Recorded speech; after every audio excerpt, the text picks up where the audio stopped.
Muy buenos días, hermanos. Dios les bendiga. Bienvenidos una mañana más a este devocional que tiene el objetivo de ayudarnos a empezar el día con el Señor. A todos les doy la más cordial bienvenida. Sé que algunos en este momento están conduciendo, dirigiéndose hacia sus puestos de trabajo. Otros van en autobuses o en colectivos, como los llaman en otros países. Otros seguramente aún no se han levantado ni siquiera de la cama. Otros ya están con su mate en la mano, con su taza de café. A todos ustedes, donde quiera que se encuentren, que el Señor les bendiga y bienvenidos a este devocional que hoy va a estar basado en el segundo libro de Samuel, concretamente el capítulo 6. Una historia sobre la que vamos a reflexionar y a tratar de extraer algunas cosas muy importantes que nos pueden ayudar muchísimo a vivir una vida cristiana victoriosa y bendecida, guardando siempre nuestra boca, guardando siempre nuestra mente, nuestro corazón. La historia se encuentra en 2 de Samuel, el capítulo 6. Dice que hubo un primer intento en el que David intentó llevar el arca de Dios a Jerusalén y salió mal. Todos conocen la historia, que se intentó llevar el arca de la alianza, el arca del pacto a Jerusalén, cerca del palacio donde vivía el rey David en aquel momento, de una forma incorrecta, y Dios no bendijo aquel primer intento. Incluso alguien murió por hacer lo que no debía. Y entonces el arca la llevan a la casa de un tal Obed-Edom. Entonces le dicen a David que Dios ha bendecido la casa, todo lo que tiene Obed-Edom a raíz de tener en su casa, en su hogar, el arca de la alianza, que era el mueble que en aquel momento, hoy en día no, pero que en aquel momento representaba la presencia de Dios. Cuando David se entera que la casa de Obed-Edom ha sido bendecida, él hace un segundo intento por llevar el arca a su hogar, lo más cerca de donde él vive, en la ciudad de Jerusalén. Y entonces dice que fue David y llevó con alegría el arca de Dios de la casa de Obed-Edom a la ciudad de David. Cuando los que llevaban el arca de Dios habían andado 6 pasos, él sacrificó un buey y un carnero engordado.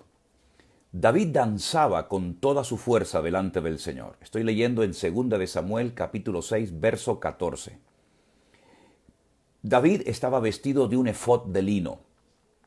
Así David y toda la casa de Israel conducían el arca de Dios con júbilo y con sonido de trompeta.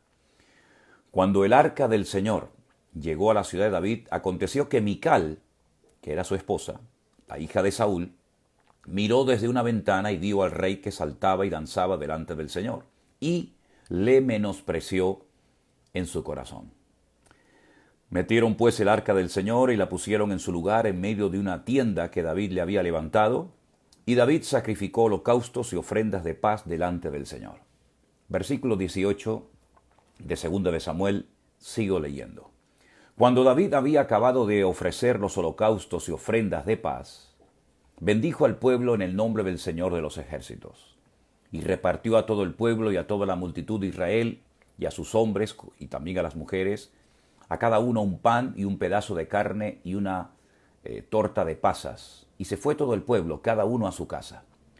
Volvió luego David para bendecir a su casa. Y saliendo Mical a recibir a David, le dijo: «Cuán honrado ha quedado hoy el rey de Israel, descubriéndose hoy delante de las criadas de sus siervos, como se descubre sin decoro un cualquiera». Lindo recibimiento le dio la esposa a David, ¿eh? Pues el verso 21 dice que David le dijo a Mical: «Fue delante de Dios quien me eligió en preferencia de tu padre y a toda tu casa para constituirme por príncipe sobre el pueblo de Dios, sobre Israel. Por tanto, danzaré delante del Señor. Y aún me haré más vil que esta vez, y seré más bajo a tus ojos, pero seré honrado delante de las criadas de quienes has hablado». Y Mical, la hija de Saúl, nunca tuvo hijos hasta el día de su muerte, por lo menos con David. Qué tremendo es cuando no entendemos lo que hacen los demás, dirigidos por el Señor, inspirados por el Señor y lo criticamos y lo cuestionamos. Por estas tierras tenemos un refrán que dice así: ni comen ni dejan comer. Tenemos que tener mucho cuidado a la hora de juzgar, a la hora de hablar, a la hora de opinar sobre algo que a lo mejor Dios está haciendo, con lo cual tú no estás tal vez totalmente de acuerdo o no terminas de entenderlo, pero no deja de ser algo que Dios está haciendo en estos tiempos. ¿Nos puede sorprender hoy en día el Señor a nosotros los cristianos? ¿O vamos a tener una actitud de menosprecio, de orgullo, de soberbia, de arrogancia, como que ya lo sabemos y lo entendemos todo? ¿Nos puede el Señor sorprender hoy en día? No estoy diciendo con cosas antibíblicas, porque entonces no serían de Dios. Pero ¿puede el Señor romper viejas estructuras, el espíritu de religiosidad que lamentablemente campa a sus anchas en muchos ambientes cristianos? ¿Puede verdaderamente el creyente hoy en día alabar al Señor con libertad, como hacía David? Y como por ejemplo aparece en el libro de los Salmos, la cantidad de formas distintas, diferentes de poder expresar nuestra gratitud, nuestra alabanza a nuestro Dios. O por el contrario, hemos metido a Dios, si me permiten la expresión, en una caja y no lo dejamos actuar como a Él le gustaría actuar. David con todo su corazón danzó delante del Señor porque era un día especial en su vida. Ese día marcó un antes y un después en el país y por supuesto en él también. Porque por fin, después de tantos años, después de tantas décadas, donde el Arca de la Alianza había perdido prácticamente su valor para los hombres, David entendió que él necesitaba tener a Dios cerca de su vida, cerca de su hogar. Como nosotros tenemos que entender hoy en día que necesitamos como nunca antes tener a Dios de nuestra parte, refugiarnos en Él, clamar a Él, confiar en Él. No confiamos en nuestras propias fuerzas, ni en nuestra experiencia, ni siquiera debemos tener fe en nuestra propia fe. Jesús dijo, nuestro Señor Jesucristo nos enseñó en los Evangelios que separados de Él nada podemos hacer. El rey anterior a David, saben todos que fue el padre de Mical, el rey Saúl. Aparte de ser una persona desobediente, que siempre quería hacer las cosas a su manera y cuando pecaba o permitía el pecado siempre intentaba justificarse o echarle la culpa a los demás. El peor error que cometió en su vida fue no buscar a Dios. Y tuvo muchas oportunidades para buscar a Dios. El peor error de su vida es que nunca fue un hombre espiritual ni quiso serlo.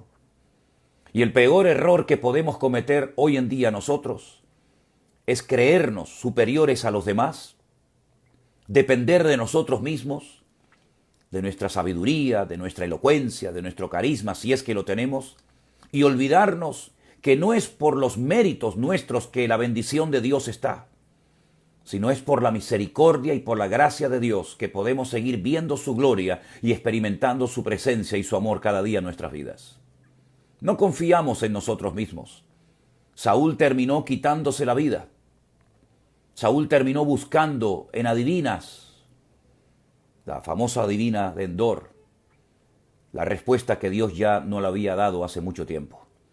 ¿En quién te refugias cuando tienes problemas, cuando estás angustiado, cuando tienes deudas que parecen impagables? ¿En quién te refugias? ¿A quién clamas?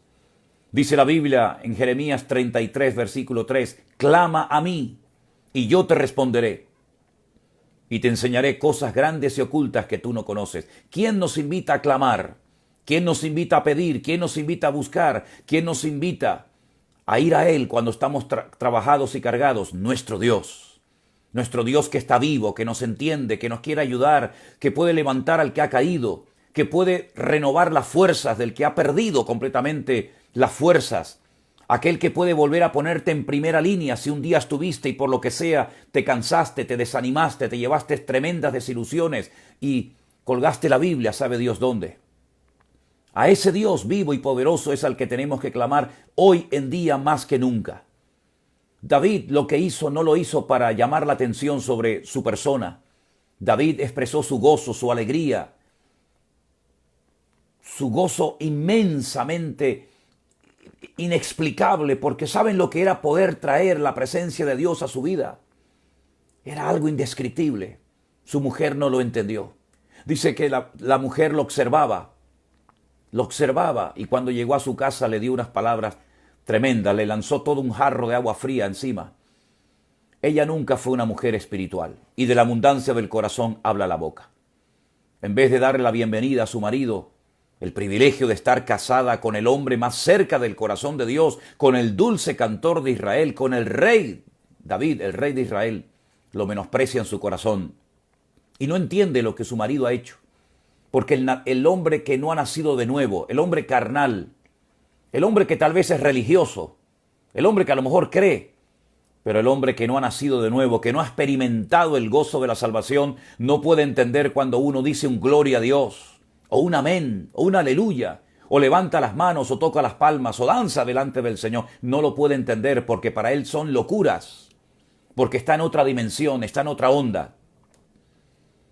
Queridos hermanos, Dios hoy en día quiere manifestarse en nuestras congregaciones, quiere moverse en nuestros hogares, quiere manifestarse en nuestras vidas.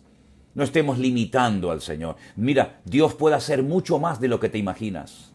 Y lamentablemente muchos en este tiempo de confinamiento, en este tiempo de prueba por el que estamos atravesando todos los seres humanos del mundo, incluidos los creyentes, incluidos también los que predicamos el Evangelio, los pastores, los siervos de Dios, los maestros, etcétera, etcétera.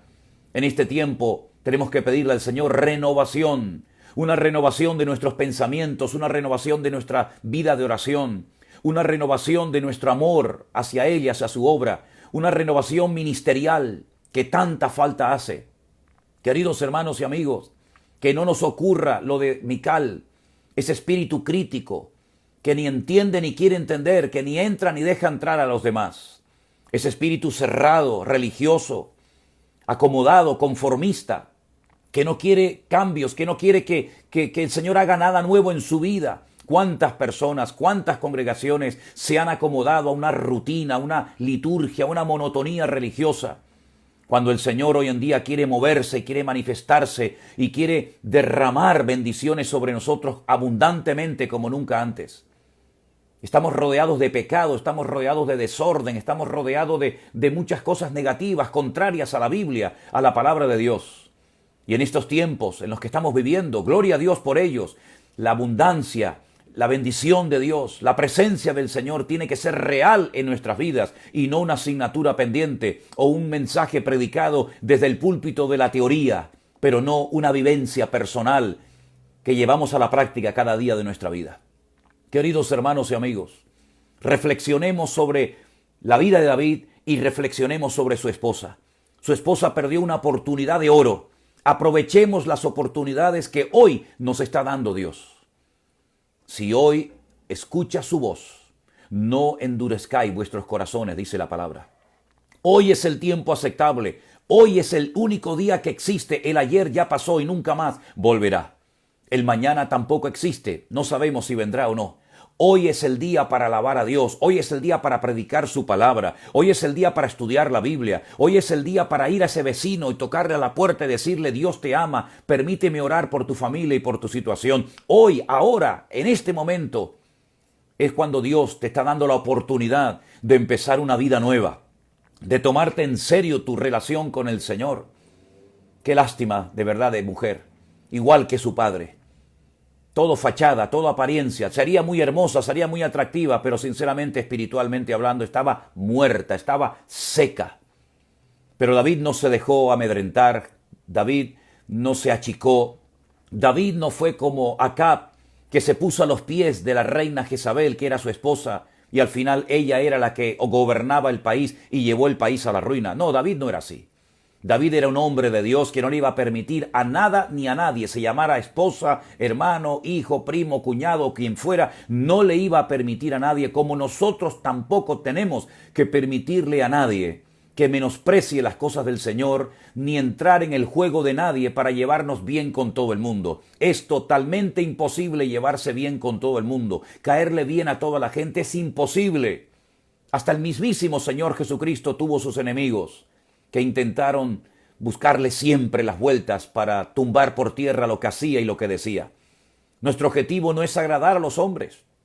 No estoy diciendo que los menospreciemos o que los infravaloremos, no estoy diciendo eso, pero sí nuestro objetivo es agradar a Dios, tener nuestra conciencia tranquila. Y si alguien no entiende por qué servimos a Dios, si alguien no entiende por qué alabamos en nuestros cultos al Señor, si alguien no entiende por qué seguimos hablando de la Biblia 2000 años después del nacimiento, muerte y resurrección de Cristo, que Dios los bendiga, pero nosotros vamos a seguir adelante en el nombre del Señor. Hoy en día hay mucha gente como Mical. Sí, el espíritu de Mical sigue vivo. Está tratando de apoderarse, de meterse en muchas vidas, menospreciando a los demás, ni comiendo ni dejando comer, ni entrando en el mover de Dios, ni tampoco dejando entrar a los que quieren algo más del Señor, un refrigerio, un renuevo. Pero vamos a orar en esta mañana para que el Señor nos siga renovando, para que no nos estanquemos, para que no seamos cristianos llenos de teorías, de planes, de buenas intenciones. Miren, hermanos, planes, buenas intenciones, está bien, pero si todo eso no lo llevamos al terreno de la realidad, ¿de qué sirve? ¿De qué sirve que digas algún día quiero servir al Señor? Algún día me tomaré en serio mi relación con Él. Algún día comenzaré a leer la Biblia. Algún día iré a la iglesia a la que me están invitando y comenzaré a congregarme. ¿De qué sirve todo eso si nunca lo haces? Déjate de perder el tiempo, déjate ya de estar haciendo promesas que nunca vas a cumplir y tómate en serio tu compromiso y tu relación con el Señor. Mira, seas político, seas deportista, seas cantante, seas pastor, sea lo que sea, todos hoy más que nunca necesitamos entrar en el mover de Dios, descubrir qué es lo que Dios quiere hacer a través de nuestra vida en estos tiempos. No perder el tiempo mirando aquí, mirando allá, imitando a este, imitando al otro, yendo a este lugar, yendo al otro lugar para que alguien ore por mí y reciba lo que podías haber recibido hace muchos años. Si te hubieras tomado en serio tu relación con el Señor, hubieras entrado en tu aposento, cerrada la puerta y tu Padre que te ve en secreto te hubiera recompensado hace muchos años en público. Pero cuántas veces queremos que la bendición de otros nos alcance a nosotros o que nos pongan la mano encima y nos bendigan y nos oren y es como una especie de traspaso espiritual. Vamos a dejarnos de cuentos, vamos a dejarnos ya de cosas de niños, infantiles. Así no funciona el reino de Dios, así no funciona el Evangelio. El Evangelio es doblar las rodillas, es predicar, es sufrir, es llorar. El Evangelio es trabajar para el Señor, importándote poco o nada. Los resultados, sabiendo que lo que el Señor te manda hacer, con resultados o sin resultados, con aplausos o sin aplausos, si estás en la voluntad de Dios, gózate, alégrate, en lo pequeño, en lo grande, cuando hay muchos, cuando no hay nada. Y el Señor honrará a los que le honran. El Señor bendecirá a aquellos hombres y mujeres que se esfuerzan, que no son como Mical, que miran desde la ventana lo que Dios está haciendo en la vida de otras personas. Oramos en esta mañana a nuestro Dios y pedimos su bendición, amados hermanos. Bendito sea tu nombre, Dios, Rey del universo, nuestro Padre amado, querido. Gracias por todo lo que estás haciendo en nuestras vidas. Gracias por los corazones que estás tocando. Gracias porque nos tienes realmente con la boca abierta, sorprendidos cada día de ver lluvias de bendición que no paran de caer sobre tu pueblo. Dios, aviva tu obra. Bendice, Señor, a los tibios, a los fríos, a los que se han apartado de tus caminos, a los que ya predican sin ganas, a los que sirven a Dios sin ilusión, sin esforzarse. Dios, haz una obra genuina en estos tiempos y que podamos ver cómo tú te mueves y transformas y cambias vidas. Gracias por este día nuevo que nos das de vida. Señor, nos ponemos en tus manos y pedimos tu bendición y confiamos en ti plenamente. En el nombre de tu amado Hijo Jesús. Amén y amén. Gloria a Dios, hermanos. Que Dios les bendiga muy, muy ricamente. Comenzamos desde ahora ya a atender las llamadas, a contestar a los mensajes y a estar todo el día en primera línea sirviendo al Señor con las fuerzas y con la gracia que Él nos da. Que Dios les bendiga. Cuidado los que van conduciendo en la carretera. No quiten la mirada de la carretera, del volante, no se distraigan. Aquellos que todavía no se han levantado, recuerden que el Señor bendice a los que se esfuerzan, aquellos que están en el ministerio o aquellos que estuvieron y lo abandonaron. Hermanos, la mies es mucha, los obreros son pocos. Necesitamos hombres y mujeres que se tomen en serio su relación con el Señor y que no les importe lo que digan los demás, sino que su objetivo es agradar a Dios y cumplir con su voluntad. Que Dios les bendiga, les mando un saludo a todos ustedes y nos veremos otra vez, si Dios quiere, en el devocional mañana para seguir compartiendo la palabra del Señor. Bendiciones para todos.